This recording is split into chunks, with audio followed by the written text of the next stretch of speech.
Start.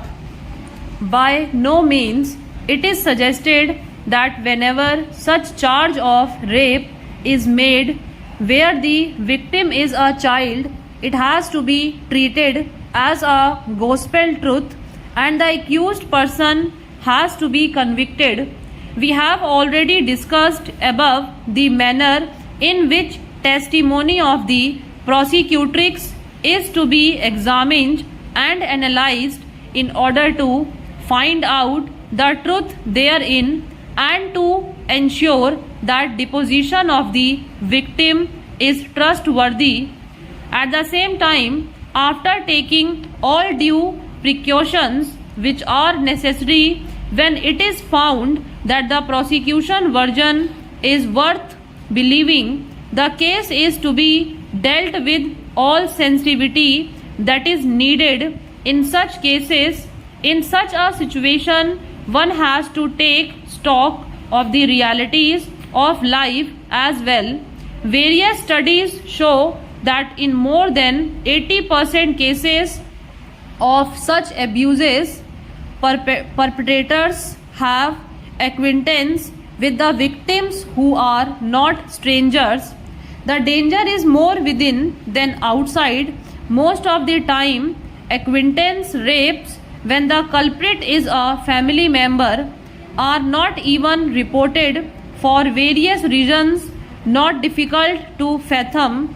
The strongest among those is the fear of the attracting social stigma, another deterring factor which many times prevent such victims or their families to lodge a complaint is that they find whole process of criminal justice system extremely intimidating, coupled with absence of victim protection mechanism. Therefore, time is ripe to bring about significant reforms in the criminal justice system as well.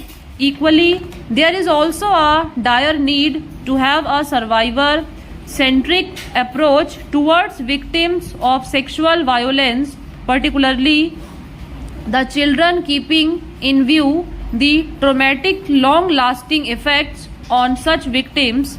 After thorough analysis of all relevant and attendant factors, we are of the opinion that none of the grounds on which the High Court has cleared the respondent has any merit. By now, it is well settled that the testimony of a victim in cases of sexual offences is vital, and unless there are compelling reasons which necessitate looking for corroboration of a statement, the courts should find no difficulty to act on the testimony of the victim of a sexual assault alone to convict the accused. No doubt, her testimony has to inspire confidence. Seeking corroboration to a statement before relying upon the same as a rule in such cases would literally amount to adding insult to injury. The deposition of the prosecutrix has thus to be taken as a whole. Needless to reiterate that the victim of rape is not an accomplice and her evidence can be acted upon without corroboration. She stands at a higher pedestal than an injured witness does. If the court finds it difficult to accept her version, it may seek corroboration from some evidence which lends assurance to her version.